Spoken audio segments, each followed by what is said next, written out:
Oimore janeno mar Lolwe Tv kamora mora maintiere ageno odiochieng' mari obedo maber.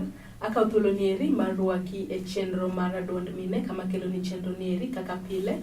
Nyinga Joyce Soluor e studio mar otieno makawuono wan kod wende studio adamiye thuolo mondo mi ofulno nyinge ka wadhi mbele kod twak marwa mar otieno makawuono. Machiegni ahinya chenro mar Duond mine inyalo nyisowa nyingi. Erokamano ahinya Joyce, an nyinga Serafina Kinyi, anyar Nyakach, to an a founder mar Great Daughters of Nyakach organization, to okan nyathi school, an asetieko school kendo na graduate last year 2020 December.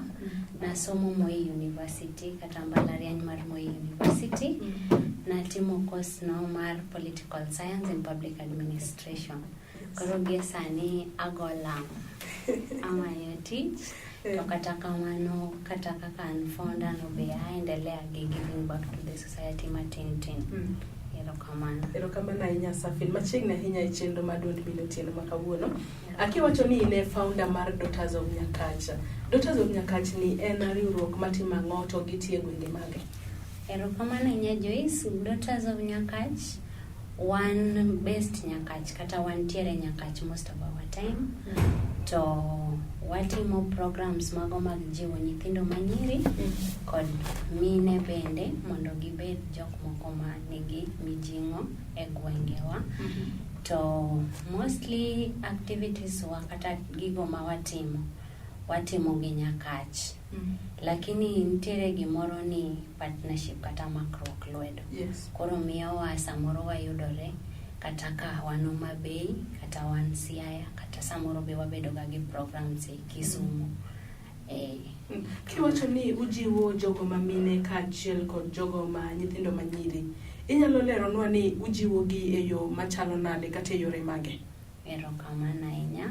Koro kachako gi nyithindo Manyiri wajiwore godo sana kaka ginyalo somo matek mondo chieng' moro gibede jogo ma umiluor e gwengewa kata e miechewa.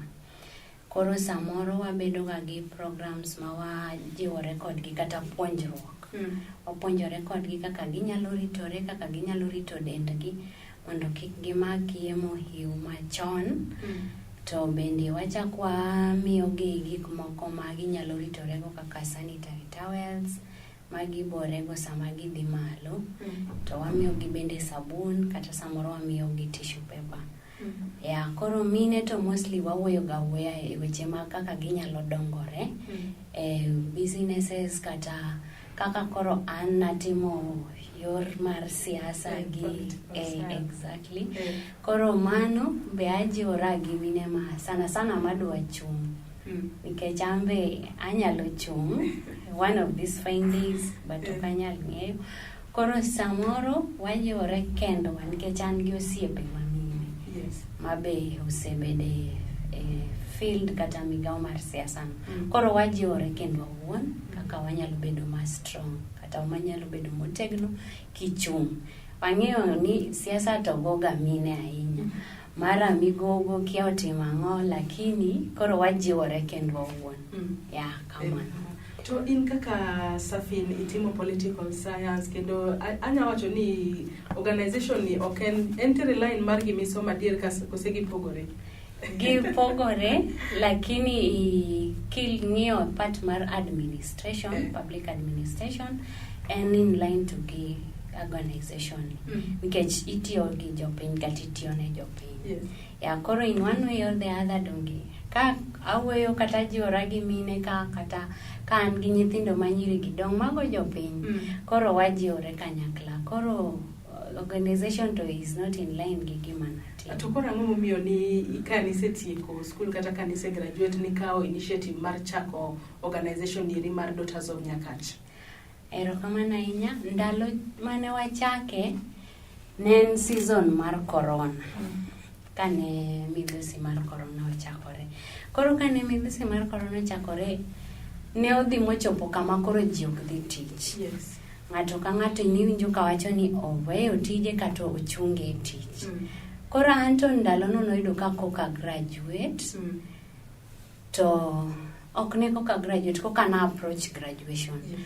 To ne an anyalo wacho ni ne an naonge gimoro maketa busy kata maketa modich. Koro na bet piny tapenjora ni, to kapo ni corona ni dang' dhi kata 30 years from now, ang'o mabotimre? We achage gimoro matin manyalo engage. And then, number 2 manomiyo achako organization, en ni king'iyo Kenya masani, shida maduong' kabisa en koso tije mar nyithindo marowere kata yudhe. To an naneno ni kaka nyalo tackle problem ni en mondo ayude gimoro kata bede very creative. Abeda gi gimoro manyalo chako. Nikech samoro iyudo kaka wakoso tich ni. Iwinjo ka most people wacho ni yudhe obeta. Ok gin creative, ok gidwa chako gimoro. Kore mana wacho ni kapok adhi ni ng'ato miya tich, we atime gimoro ma ng'ato nyalo neno ni nyako ni nyalo tiyo. Nyako ni nyalo rito gimoro, nyako ni nyalo timo 1, 2, 3. Koro mane gimomiyo nachako organization, mondo at least kapok ayudo tich no, to at least ng'ato nyalo neno ni nyako ni kata kadandike tich, onyalo tiyo, onyalo timo gimoro. Tesiche mani chako organization ni chake kendi kose nitiere kata osiepe gi moko mani gwele iluongo kata wachna tieno biane wachak gini wabed piny wakony nyithiwa manyiri manitiere gwenge gi kimanyakach kose nitimo nang'o? Erokamano ahinya Joyce. Gi kaka nachake, already noyudo ka I've been a leader, nasebedo ka jatelo sana ni nyithindo ma jombalariany ei Nyakach. Nitiere association moro kata riwruok onogo mar nyithindo ma jombalariany. To noyudo ka serve kanyo for like 2 years. Mokwongo na treasurer kata jakeno mar pesa, kodhi mbele to giketa jalup jakom. Koro natieko godo nini. Koro kanyo ema noyudo ka koro nasebedo gi osiepe already. Mang'eny mane ohero kaka atimo gika kata kaka abedo jatelo kata ka lead. To negi mora ahinya gi kaka natiyo. Koro kana chake to naluongo nyiri mosiepe nago, moko kuomgi nowachako ji 20 to ne wabet luongo gi bura mar physical meeting ni ka wan kanyakla tanyiso gini adwa ni wachak gima kama. Nikech Nyakach kapok anene organization sana ma deal gi weche mag nyithindo manyiri. Koro naluongo osiepenagi ma wabet kodgi ma wayiere ni wachak gini. To ne kana wachako ne wan ji 20. Koro ema ne wabet piny to waloso gik mane dwarore for you to register an organization. Kata mondo indik organization mari mondo bed official. Kore mane wandiko organization maber gi nyiri 20 gi kato bang'e koro jomoko no bedo interested to gi join, but koro wambe ne wadwaro ji mondo waket organization obed motegno. Iwacho ni udil gi nyithindo manyiri, ka wachako gi nyithindo manyiri iwacho ni usupport gi miyo gi dignity kids kata sanitary towels gi gik machielo. To nyithindo manyiri gi eki uyudo gi e yo machalo nade, to gin e kind higni adi nyaka higni adi ma onego bed ni riwore gi Daughters of Nyakach? Kose ng'ata tekne ni ng'ama nyako kata ng'ama miyo inyalo bedo part of Daughters of Nyakach so long as ni intiere gwenge go mag Nyakach? Erokamano ahinya. Anyalo wacho ni aparo ni awinjo penjo ni no diriyo. Mokwongo kaka wayudo nyithindo mawa support. Mano wayudo e yor achiel, wang'iyo ga ka in very vulnerable kata ichandori. Koro ing'eni ok inya konyo ji te. Jopiny be ok rom. Kata ikawoni kao mai miyo kiny iweye odhi neno marach. Koro wang'iyo ga nyithindo sana machandore ahinya ema wakonyo. Lakini waginega nyiwa kata members wa. Members wa Nyakach nigi 5 wards.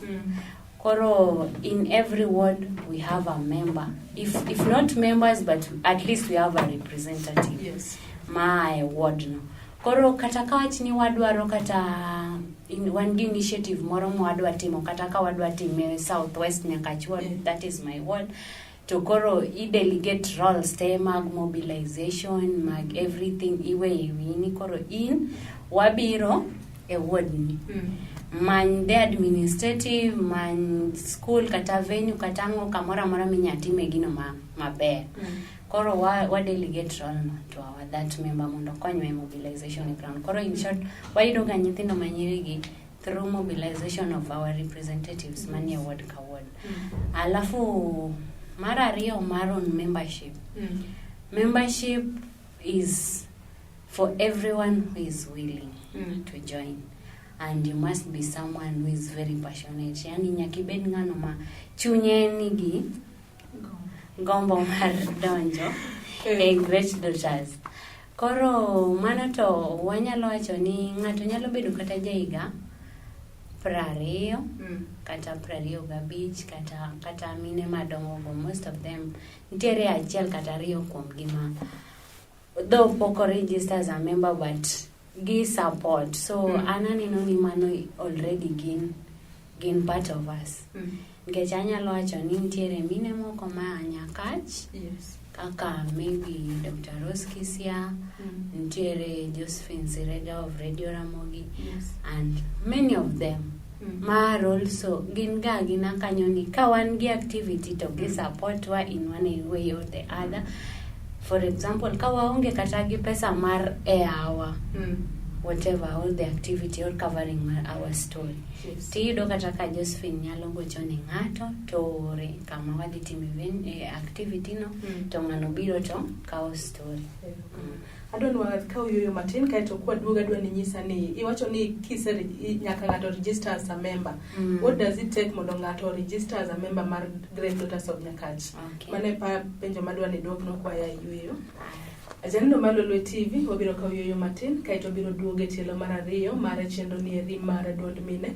Aka studio mar otieno makawuono an kaendi kod Safina Kinyi mabende en founder mar riwruogno ero mar Great Daughters of Nyakach mabende wuok oko mar Jiwo joma mine kaachiel kod nyiri e gwengego eko mag Nyakach ka bende ong'isa kaendi ni gima duong' manomiyo chako riwruogni eri en ni kano osetieko skul ok nodwa beta to nodwaro mondo mi oyud gino monyalo timo mondo kete obed busy kaka nyathi manyako mondo okony e bero ngima nyithindo go eko manyiri kaachiel kod joma mine. Ibedo mana kete e TV marwa mar Lolwe.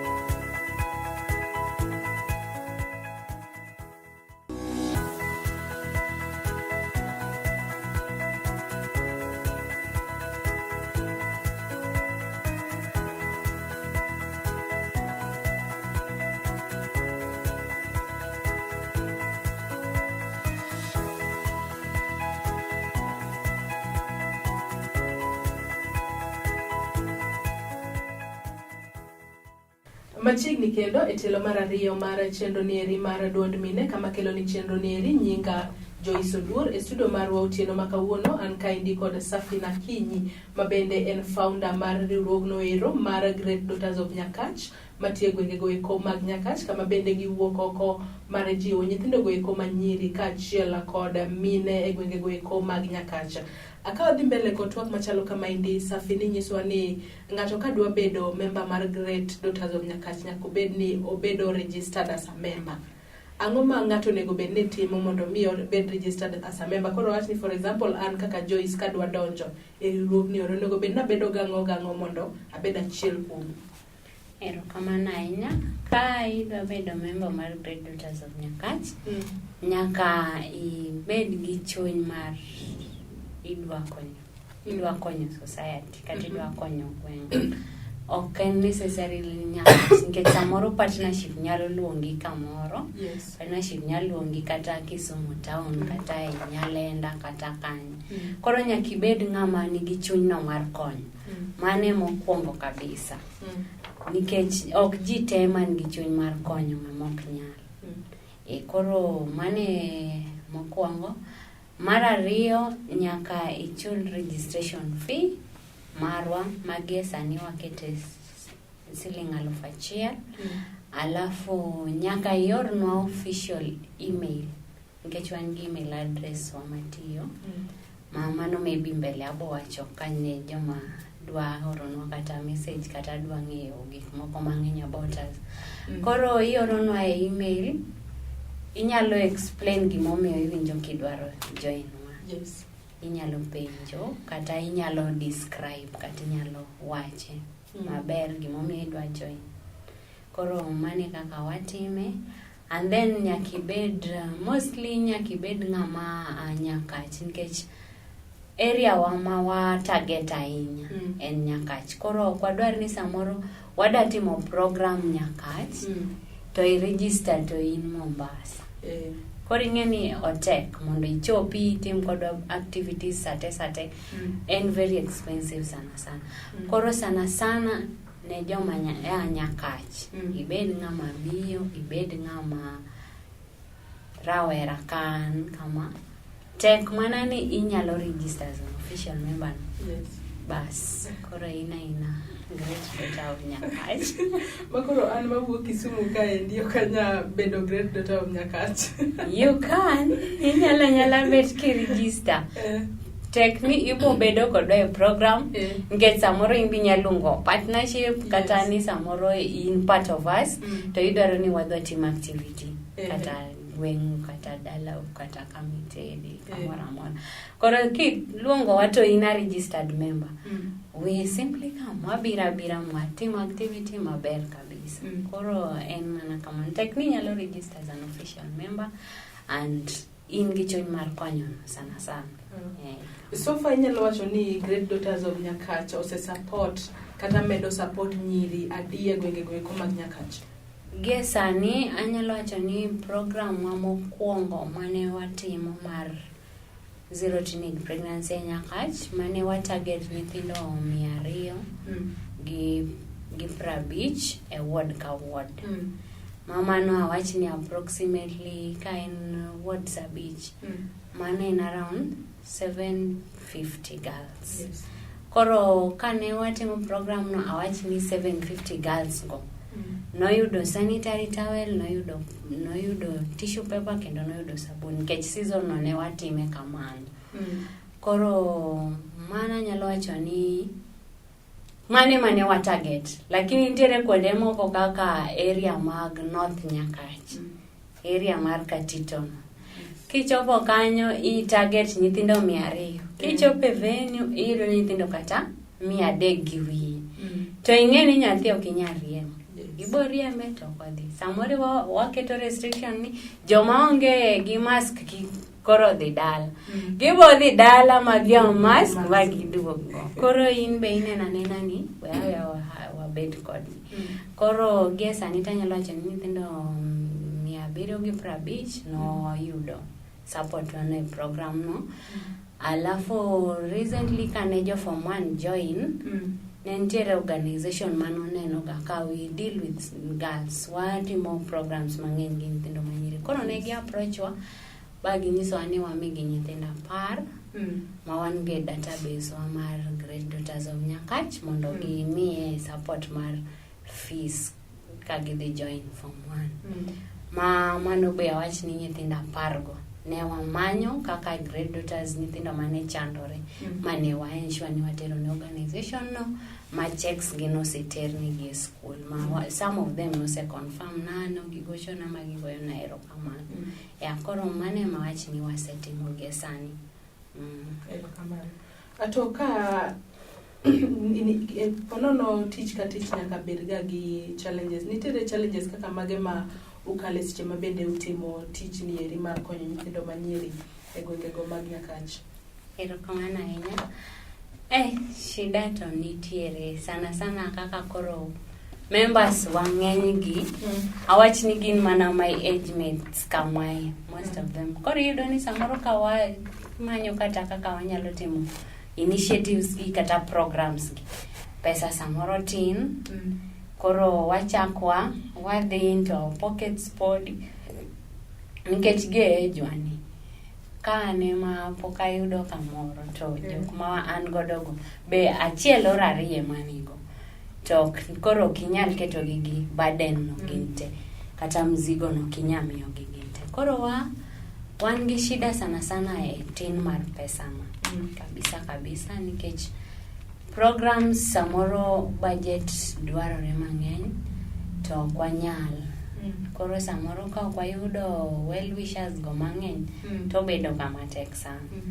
Number 2 en mana weche mag siasa. Samoro iyudo ni kaka great daughters of Nyakach okwa take side. Politically we don't have any candidate kata sani mochung' Nyakach mawacho ni great daughters ni bang'ani. Koro iyudo ni samoro kata ka jasiasa moro chung' kodu kata ka un gi activity more ward ne to maybe MCA no support. Koro aspirants kata jogo madwa chung' e gweng'no great daughters gisekao side gen mochi miwang'ane ya. Koro en a lot of issue. Iyudo kata ni samoro kata ka idhi timo program moro to iyudo kata jo CDF gimiyo kata van kaka samoro ge jamiyo waga van kawa the activities gikonyowa giting'onwa go members and our other things. Koro seche go siasa jako go kaka agitine jo MP ineno mana ka CDF van emating'o gi. Koro siasa be ng'eny sana. Koro mage shida madongo madanga wasani sana tin mar pesa no nikech pok wayudo kata dona moro mochung' kodwa motegno gi sani mawach ni every financial year en kodwa kama keluru proposed budget miya revise monda ornu check moro pok wayudo. Matiende ni sani pesa mutiyo godo wuok manofuku sana members contribution ma jo members wago golo to gi ma kata well wishers moko monena ni initiative ni ber we amegi support kaka leaders wa moko samoro support tu koneno kidhi award neto onena ni na posta to gi reach out to the contact manie posta no kata samoro moko kuom gi ong'eya personally ogochani self in program ucha tinde un gang'o kubi award na kama tin adwaro ni dioro na gi Nyithindo Manyiri. Koro mana kama kamano to ni wacho ni campaign uchako campaign mar zero teenage pregnancy e Nyakacha. E kinde manutimo campaign no ero e kinde go eko mag covid binyalo wacho ni campaign no nokonyo e duoko chien yemo hiu kose onge gimoro amora lokruok moro amora museneno nyaka nutim campaign no ero. Nyaka nutim campaign no anyalo neno ni nitiere lokruok matin nikech nyithindo koro nochako ng'eyo gima ritruok en nikech iyudo ni samoro nyithindo moko ne timo out of ignorance kata peer pressure. Koro iyudo ni kaka nwasechako mawuoyo gi nyithindo gi mawakwero gi kuom achiel ariyo mane wawuoye kodgi go. Koro kanyo noyudo ka sani iyudo ka nyithindo oweyo weche mang'eny mag peer pressure and then gi kaka shida moko wuoga kata kaka samoro nyaka chido ni nentiere season moro mane issues mag gender based violence kata rape gi neng'eny. Koro nyaka nyiche wadonje alliance moro kaka jo great daughters iluonge ni nyaka sub county gender based violence and sexual gender based violence alliance. Koro ma en riwruogo nogo ma ochung' ne ratiro mar nyithindo gi. Koro ma en riwruok ma konyowa mondo wang'i cases mar gender based violence e ward ka ward. Koro iyudo ni kan kaka Southwest Nyakach ward kan tiere case moro motimore machiegni. Koro because I'm part of that alliance awuoka tadhi tang'iyo akaw case record and then koro nikech wa partner gi organizations moko mabe otegno ma nyalo miyo ji pro bono lawyers gi koro wa refer tikonyo gi. Koro sani neno ka wach mar rape no bodo chien nikech mago e achiel kuom gik mane miyo nyithindo mang'eny ne makoi. Koro anya wacho ni sani taneno kodok chien matin. Future plans uchalo nade gi riwruogno mar Daughters of Nyakach? Erokamano ahinya. Future plans wa gie sani wagombo ni in the next even 3 years or 5, higni 5 mabiro kata higni 3 mabiro, ka Nyasaye nyalo telonwa mwabede kata gi stable donor moro to wabede gi a very stable office with stable departments, maybe kata kantie department mar gender based violence, sexual reproductive health, to gi kata department moko ma at least ka ng'ato nyalo biro institution unyalo neno ni Great Daughters of Nyakach to tinde dhi maber. Koro like mano is one of our future plans, kendo wadwaro ni in the next kata 5 years kabe to wabede gi more stable members ma samoro kata ka tin mar pesa nti to waonge gi stress kata paro mang'eny nikech samoro wan kata gi engineers on board, wan gi lawyers, koro wanena nene ka pesa dwarore inyago wajek chap koro agigi kamadwaro. Wachni mogik ne nyithindo manyiri maneni sani kata maneni sani kasto inyalo chiwo, iwacho ni jogo ma dwariwore kodi unyalo oronu kata email, inyalo chiwo kata email lamendo ma ng'ata ma Nyakach maneni magombo bedo part of Great Daughters of Nyakach nyalo yudore kodi. Erokamano ahinya. Ne nyithindo manyiri manena sani adwaro nyisogi ni gimeda beda chung' motegno kendo giti matek nikech sani kama ngima ochope onge gimoro ni dichuo bro mi pile kata ka chieng' moro ichopo ng'ang'ongo midwa dhi katelo. Sani oselokore kendo nyiri ema nyaka ti matek.